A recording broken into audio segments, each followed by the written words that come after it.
सो हाय guys, नमस्ते सबको, welcome back to the channel. तो आज हम लोगों का जो कंपनी है पूना वाला फिनकॉर्प, ठीक है। देखिए, ये एक बहुत ही मतलब पॉपुलर स्टॉक है। मुझे पता है कि बहुत सारे लोग इसमें ऑलरेडी इन्वेस्टेड है और अच्छे स्टॉक है। सारे पैरामीटर्स मतलब काफ़ी पैरामीटर्स में तो कंसिस्टेंटली और रेगुलरली अच्छा करता है। फिर भी इसका स्टॉक जो है वो परफॉर्म नहीं कर रहा है, राइट। तो आज ही हम लोग डिस्कस करेंगे इसका बिजनेस मॉडल पे। देखिए, अगर मेरा बिजनेस मॉडल अच्छा है तो स्टॉक अगर आज नहीं परफॉर्म कर रहा है तो कल को करेगा, कल नहीं करेगा तो परसों करेगा, ठीक है। अंडरलाइन बिजनेस का परफॉर्मेंस अच्छा होना चाहिए और वही ट्रैक करके आप लोगों को बताना मेरे काम है। मेरे रिक्वेस्ट है कि वीडियो को लास्ट तक देखो अगर ये पूरे कंपनी के बारे में अच्छे से जानना है। अच्छा, तो पहले तो आते हैं कि स्टॉक प्राइस क्यों फॉल हो रहा है। देखिए, पहली बात तो इसका जो Q1 FY25 था इस क्वार्टर में, मतलब जो लास्ट क्वार्टर का रिजल्ट था, उसमें इसका कुछ कुछ चीजों पे इसका मिस था। मिस मतलब जो भी एक्सपेक्टेशन था इन्वेस्टर कम्युनिटी का, उससे मिस किया, ठीक है। तो उसी के लिए थोड़ा डिसअपॉइंटमेंट था। अभी देखते हैं रीजंस क्या क्या है। देखिए, पहले तो मेन रीजन ये है कि इस पे एक एकदम top of the management CEO position में एक न्यू आदमी आ रहा है, जो है कि अरविंद कपिल। तो अभी देखिए, कोई भी कंपनी का जो CEO पोस्ट है वो अगर चेंज होता है ना, तो वो CEO अपने साथ साथ बहुत सारे अपने जो पास्ट ऑर्गेनाइजेशंस में जिन लोगों के साथ वो काम करता था, उसका काइंड ऑफ एक छोटा सा ग्रुप है, वो भी लेके आता है और इसमें मतलब एस्टेब्लिश करने का कोशिश करता है। तो अरविंद कपिल का भी पास्ट ट्रैक रिकॉर्ड बहुत बढ़िया है। ये HDFC का शायद मुझे एग्जैक्ट नंबर तो अभी याद नहीं है, शायद एक लाख की 1,20,000 करोड़ का अनसिक्योर लोन बुक को मतलब 5-6 साल में लगभग शायद 8-9 लाख करोड़ बना दिया था, मतलब इतना अच्छे से। और वो भी उसमें कोई NPA नहीं था, समझ रहे हो, मतलब बिना एसेट क्वालिटी को डाइल्यूट किए हुए अनसिक्योर्ड लेंडिंग, मतलब जहां पे आपके पास कोई कोलेटरल या मॉर्गेज कुछ नहीं है, मतलब आपका पैसा अगर कस्टमर डिफॉल्ट किया तो डूब गया। तो उसमें भी ये इसका काफी पास्ट अच्छा ट्रैक रिकॉर्ड है, ठीक है। अच्छा, डिसबर्समेंट थोड़ा डिग्री हुआ है। अभी डिसबर्समेंट का मतलब क्या है, मतलब हर एक क्वार्टर में मैं नया कितना लोन लोगों को दे रहा हूँ, आप समझ रहे हो। तो Q4 में लास्ट ईयर का ये जितना नया लोन दिया था, इस साल का Q1 में उससे काफी कम नया लोन दिया है। मतलब Q1 पे शायद 20% के आसपास डाउन है। अभी इसका दो रीजन हो सकता है। एक तो है कि मैनेजमेंट को मतलब इस साल इस क्वार्टर में जो इलेक्शन था उसके लिए थोड़ा बिजनेस पे हैम्पर हुआ है। और दूसरा ये हो सकता है कि मैनेजमेंट को प्रोविजन भी बढ़ाना पड़ रहा है, उसके कारण मैनेजमेंट जो है अपने रिस्क को कम करने के लिए थोड़ा डिसबर्समेंट घटाया है, समझ रहे हो। अभी प्रोविजन पे आता है, तो प्रोविजन भी क्यू इंक्रीज हुआ है, जो अच्छा साइन नहीं होता है। प्रोविजन मतलब कि मान लो कि मैं सपोज आपको 100 रुपए का लोन देता हूँ, तो मुझे उतना मैं श्योर नहीं हूँ कि आपका 100% वो 100 रुपए मुझे वापस करोगे। मैं 80% श्योर हूँ, तो मैं 20% श्योर नहीं हूँ ना। तो उस अनश्योरिटी या फिर अनप्रिडिक्टेबिलिटी के लिए मुझे 20 रुपीज जो है वो साइड रखना है प्रोविजन के लिए, प्रोवाइड करने के लिए, समझ रहे हो।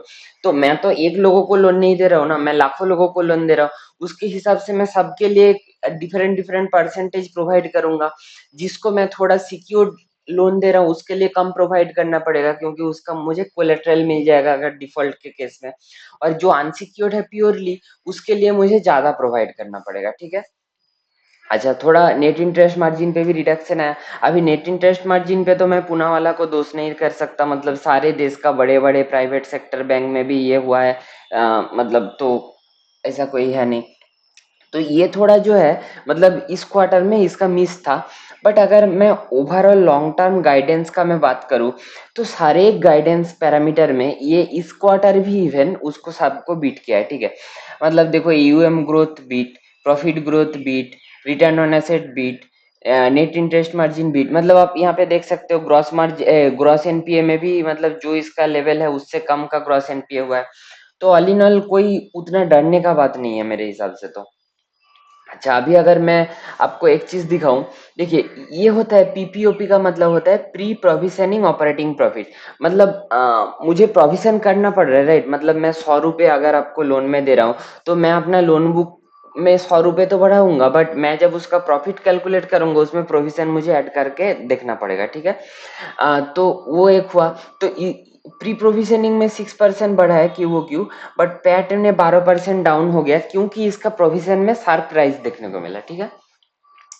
अच्छा, और एक चीज जो है कि जो भी अनसिक्योर्ड लेंडर्स होता है ना, जैसे पूना वाला फिनकॉप का ऑलमोस्ट 50-50 सिक्योर्ड अनसिक्योर्ड लेंडर्स है, वहां पे आप बहुत तेजी से अगर ग्रो करोगे तो कभी भी इकोनॉमी में अगर थोड़ा सा भी प्रॉब्लम आ रहा है तो उस टाइम पे ये अनसिक्योर्ड लेंडिंग्स को बड़ा झटका फेस करना पड़ता है, राइट। बट अदरवाइज तो आप देखो कि एयूएम ग्रोथ बोलो 52% का AUM growth, net interest income मतलब जो मतलब बैंक का सेल्स की तरफ आप सोच सकते हो, तो उसमें भी बहुत ही अच्छा ग्रोथ देखने को मिला। अभी इस क्वार्टर जनरली Q1 होता है क्या, बैंक और एनबीएफसी के लिए सबसे वीक क्वार्टर, मैं पहले भी बताया। तो उस क्वार्टर में भी ये सब फ्रंट में तो ये काफी अच्छा किया है। Even gross NPA net NPA पे भी रिडक्शन देखने को मिल रहा है, ठीक है, तो ऑल इन ऑल बहुत अच्छा है। तो मैं क्या बोल रहा हूँ, देखिए, प्रोविजन बढ़ाने का मतलब ये नहीं कि मेरा एसेट क्वालिटी आज से ही खराब हो गया। In fact asset quality is going better, right. क्योंकि इसका देखिए कि 75 बेसिस पॉइंट और 50 बेसिस पॉइंट का Q1 Q पे इसका ग्रॉस एनपीए रिडक्शन हुआ, जो बहुत ही एक अच्छा साइन है, क्यों, जो कि रिफ्लेक्ट ये भी करता है कि इसका कलेक्शन एफिशिएंसी भी अच्छा है, ठीक है। बाकी तो अब देखो कि एक पैट में भी रिडक्शन आ रहा है क्योंकि one time tax benefit in लोगों को मिला था लास्ट क्वार्टर में, ठीक है। बाकी ऑपरेशनल मैट्रिक्स पे भी काफी अच्छा इंप्रूवमेंट है, तो ऑल इन ऑल काफी अच्छा है। अभी आते हैं कि फ्यूचर ग्रोथ का पर्सपेक्टिव, ठीक है। एक तो देखिए इनका गाइडेंस बहुत ही तगड़ा गाइडेंस है, मतलब 5 to 6x एयूएम ये लोग करेगा बोल रहा है, वो भी 5-6 साल में, ठीक है। तो जो कि एक मतलब बहुत ही एक अच्छा साइन है, राइट। तो ये कैसे ये लोग अचीव करेगा, ये इसका थोड़ा रोड मैप दिया है, स्क्रीन को पॉज करके आप ईच एंड एवरी पॉइंट भी देख सकते हो। और नहीं तो मतलब पहले तो सॉलिडिफाई करेगा कैसे, स्ट्रेंथन और कंसोलिडेट द मैनेजमेंट टीम, नया मैनेजमेंट आ रहा है मतलब उसका काम करने का स्टाइल अलग होगा, तो वो सारे वो सेट करेगा, ठीक है। एआई फास्ट अप्रोच लेके आ रहा है, कलेक्शंस जो होता है वही मतलब बैंक और एनबीएफसी का मतलब मेन बैकबोन होता है, कलेक्शन के बिना तो मैं भी कल को जाके सारे पैसा बांट दूंगा तो मैं सबसे बड़ा बैंक बन जाऊंगा, तो वो होता नहीं है। तो अच्छा साइन है, सॉलिडिफाई। देन एक्सपेंड, ये लोग क्या कर रहे हैं, फिजिकल और डिजिटल दोनों मॉडल पे एक्सपेंड कर रहे हैं। और जो है कि मतलब हमारा मतलब डिफरेंट डिफरेंट न्यू वर्टिकल्स पे एंटर कर रहे हैं, समझ रहे हो, और स्केल भी लेके आ रहा है, मतलब क्रॉस सेल कर रहा है कस्टमर्स को, एवरी साल मार्केट शेयर गेन कर रहा है, ठीक है। और अपने जो कस्टमर एक्विजिशन फनल है उसमें भी स्ट्रांग फोकस है। और ये तो हो गया। अभी मैं बताता हूँ कि ये जो है ये अपने आप को एज ए फिनटेक प्लेयर उभर के लेके आना चाह रहा है। आप देखोगे कि नॉट जस्ट इनका खुद का ऐप है, ये फोन पे गूगल पे ये सब पे भी आप खोलोगे तो कार लोन चाहिए, ये सब पर्सनल लोन ये सब आप देखना कि पूना वाला फिनकॉर्प सब देता है, मतलब सारे फिनटेक्स के साथ टाई अप करके कस्टमर एक्विजिशन कर रहे हैं, समझ रहे हो। तो ऑल इन ऑल इसमें भी अच्छा है।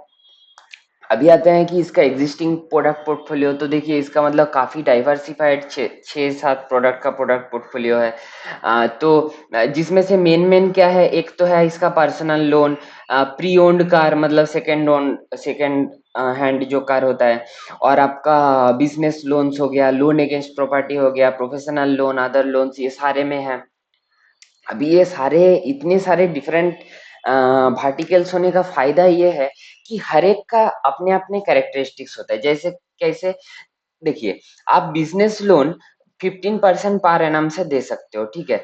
बट अगर आप बोलोगे कि आप मतलब लोन अगेंस्ट प्रॉपर्टी भी इतने हाई रेट से दोगे, वो होगा नहीं, क्योंकि लोन अगेंस्ट प्रॉपर्टी के साथ में एक प्रॉपर्टी का कोलेटरल रहता है, तो ये थोड़ा सिक्योर्ड रहता है। तो इसका मतलब सिक्योर्ड लोन में ऑब्वियस सी बात है, क्योंकि आपका रिस्क कम है, आपका जो मतलब यील्ड है जो आप कस्टमर को चार्ज करोगे वो भी कम रहेगा।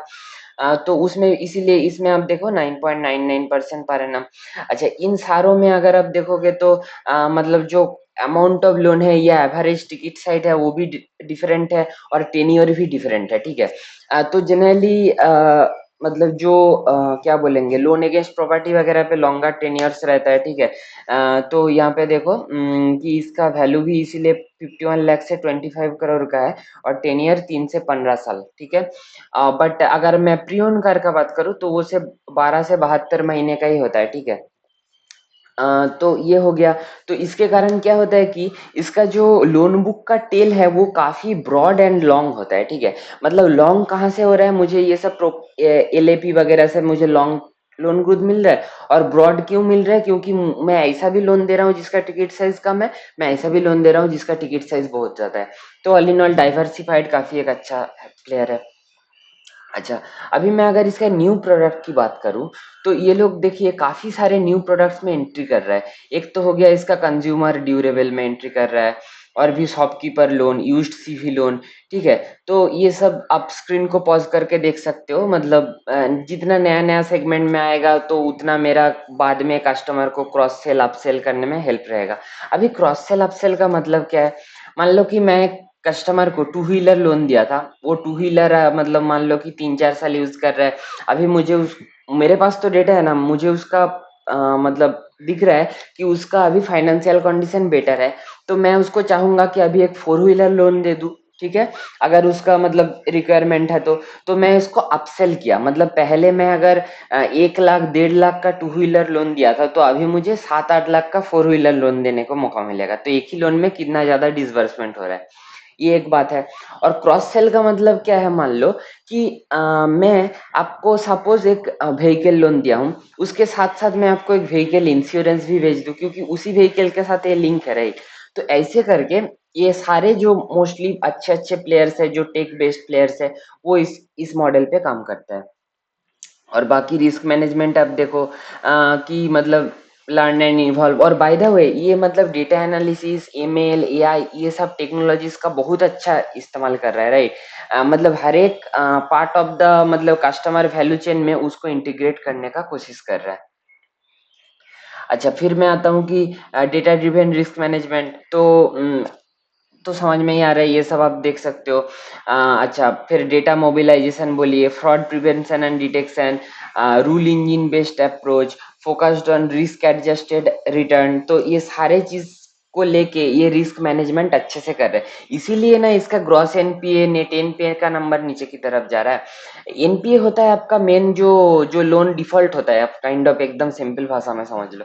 तो वो मेरा डिफॉल्ट लोन में अगर कम हो रहा है, इसका मतलब क्या, मेरा जो सारे प्रोसेसेस है उसमें इम्प्रूवमेंट आया है, इसीलिए तो हो रहा है। तो ऑल इन ऑल अच्छा है। अच्छा, फिर अभी आते हैं कि देखिए इसका कॉस्ट ऑफ बोरोइंग जो है, ये जो ग्राफ है, ये इसका कॉस्ट ऑफ बोरोइंग दिखा रहा है। तो देखिए लास्ट साल के मई के महीने में, May of 2023, I think repo rate बढ़ाना स्टार्ट हुआ, ठीक है। नहीं, I think this is not May, this is May of I mean 2022, मतलब वो रसिया यूक्रेन क्राइसिस के टाइम। तो देखिए back to back 40 basis point, 50 basis point का मतलब रेट इंक्रीज हुआ है। तो इसी के लिए जैसे जैसे इसका रेट इंक्रीज होगा, रेपो रेट, वैसे वैसे कॉस्ट ऑफ बोरोइंग भी बढ़ेगा। बहुत ही आसान, मतलब नॉर्मल सी चीज है। अभी देखिए ये लास्ट 17 सितंबर शायद यूएस फेड में 50 बेसिस पॉइंट का रेट कट किया है। मतलब अभी इसका कॉस्ट ऑफ बोरोइंग जो है नीचे की तरफ जाएगा। तो ये भी एक अच्छा साइन है। कॉस्ट ऑफ बोरोइंग मेरा जितना कम है, मेरा यील्ड पे उतना अच्छा कंट्रोल रहेगा। अच्छा, एसेट अंडर मैनेजमेंट भी अगर मैं बताऊँ, आप देख सकते हो किस लेवल पे ग्रोथ हुआ है। ईयर ऑन ईयर लेवल पे भी 50% का ग्रोथ है, ठीक है। तो ये एक चीज है। और मैं अगर एयूएम मिक्स मिक्स का बात करूं, तो वहां पे भी आप देखो कि एमएसएमई में जो भी अनसिक्योर्ड और सिक्योर्ड है उसमें ही मैक्सिमम एक्सपोजर है, ठीक है। बाकी ऐसे आप देख सकते हो कि personal and customer loan, loan against property, discount, ये सब है छोटा मोटा। बट इनका मैंने जो बताया कि टोटल 50-50 है, ऑलमोस्ट 51-49 ऐसा सिक्योर्ड और अनसिक्योर्ड बुक का कंट्रीब्यूशन। तो अभी आता है कि मतलब जो इसका ऑपरेशनल मैट्रिक्स है, देखो ओपेक्स टू ईयूएम जो मेन मैट्रिक्स होता है कोई भी एनबीएफसी का, तो उसमें भी कितना तेजी से रिडक्शन आ रहा है। मतलब ये कितना एक अच्छा साइन है कि मैं एयूएम जिस हार से बढ़ा रहा हूँ, उस एयूएम को मेंटेन करने के लिए मुझे जितना भी ऑपरेशनल रिसोर्सेस चाहिए, मतलब आदमी बोलिए, मैनेजर्स या फिर रिलेशनशिप मैनेजर्स, या फिर जो भी कलेक्शन करने के लिए जाता है, जो सेल्स लोग होते हैं, उसमें उतना ज्यादा स्पेंड नहीं करना पड़ रहा है, क्योंकि मेरा ऑलरेडी टेक्नोलॉजी में बहुत ज्यादा फोकस है और मैं एआई फर्स्ट अप्रोच लेके चल रहा हूँ, ठीक है। बाकी तो नेट इंटरेस्ट इनकम में भी अच्छा खासा बढ़ोतरी है। कॉस्ट टू इनकम रेशियो देखिए ये भी कम हो रहा है, ठीक है। मैं जितना इनकम कर रहा हूँ उसके साथ मुझे कम कॉस्ट इनकर करना पड़ रहा है, जो कि बहुत अच्छा साइन होता है। तो ऑल इन ऑल इसीलिए मतलब कंसिस्टेंटली अच्छा परफॉर्म कर रहा है ऑपरेशनल मैट्रिक्स पे, इसीलिए इसका जो ग्रोथ है ये दोनों प्रॉफिटेबल और स्केलेबल होना पॉसिबल है। तो ये था। अभी आता है कि आरओए पे। तो आरओए का नंबर पे थोड़ा मतलब गड़बड़ है आरओए और पैट दोनों पे, क्योंकि मैं पहले भी बताया कि एक तो था इसका वो लास्ट क्वार्टर में एक टैक्स टैक्स बेनिफिट मिला था जो इस क्वार्टर में नहीं है, तो इसीलिए क्वार्टर ऑन क्वार्टर कंपैरिजन में थोड़ा मतलब लगेगा कि नहीं उतना अच्छा है नहीं करके। ये तो एक है, और एक जो चीज है कि इलेक्शन के कारण मैं बताया कि प्रोविजंस भी बढ़ गया मतलब, और ऐसे भी अनसिक्योर्ड लोन बुक में इतना तेजी से जब कोई बढ़ता है तो कभी भी कोई भी प्रॉब्लम आ सकता है। तो ऑल इन ऑल तो ऐसा है। और बाकी आप देखो ये जो एनपीएस का नंबर है उसमें काफी अच्छा है। तो ये कंपनी ऑल इन ऑल काफी अच्छा है। अभी मैं अगर आपको इसका स्क्रीनर दिखाऊं ना, तो एक देखिए कि 25 के पी में आपको मतलब सेल्स और प्रॉफिट का नंबर यहाँ पे आप देख सकते हो, राइट। तो जो कि एक बहुत ही अच्छा साइन होता है। और प्राइस टू बुक भी काफी मतलब दूसरे इसका कंपटीटर्स के रेस्पेक्ट में चीप नजर आता है। बट एक चीज ये भी सोचना पड़ेगा कि ये एक अनसिक्योर्ड लेंडर है, इसका मतलब रिस्क दूसरे लेंडर से काफी अच्छा है। तो जहां पे प्रेडिक्टेबिलिटी कम रहेगा, क्योंकि इसका रिस्क ज्यादा है तो प्रेडिक्टेबिलिटी ऑब्वियसली कम रहेगा, तो उसको मार्केट अच्छा वैल्यूएशन नहीं देता है, आप समझ रहे हो। बट एक जो चीज मुझे इसमें सबसे अच्छा लगा, जो कि आप देखो कि इन्वेस्टर्स में मतलब ये लास्ट कुछ क्वार्टर से आप देख सकते हो कि दोनों जो है एफआईआई और डीआईआई दोनों ने अपना स्टेक बढ़ाया है, और पब्लिक ने मतलब कंटिन्यूअसली अपना स्टेक बेच रहा है।